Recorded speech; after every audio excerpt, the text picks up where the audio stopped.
what's your hope in? What's your hope in? Because in this world right now, things are going back and forth really crazy right now. Things that just don't compute. As believers, there are things that we are wrestling with and being challenged by right now.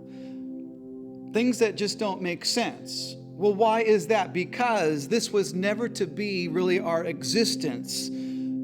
For example, somebody that dies that we know, well, there's no file for that. There's no ability to compute that understanding. No file, nowhere to file that away. When a child dies, well, that's more obvious. It's just, there's no possible way to really understand that or file it away. Listen, if Adam hadn't sinned, he would still be alive today. God never wired him or programmed him to really deal with death. And so when we lose a loved one like that, we don't know what to do. We don't know how to deal with that. What do? Do we wear their shirt? Do we pack up all of their clothes to take it to the thrift store? Do we clean their room? Do we do this?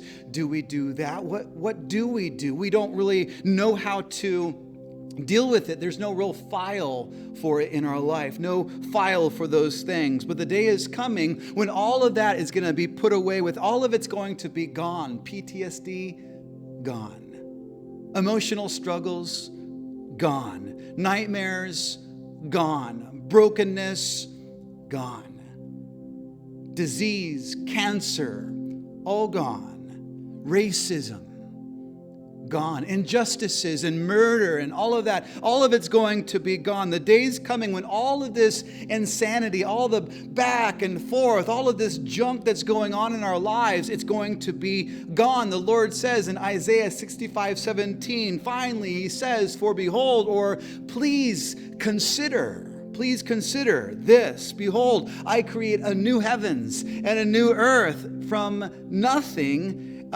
It tells us in Revelation 20 that there's going to be the great white throne judgment there, and that's the judgment of the lost, of the damned, and then the old heaven and the old earth are going to be done away with. It's going to be nothing. It's going to be gone, and then we as his children are going to hear the Father say, let there be light. And we're going to stand there and we're going to watch him do it.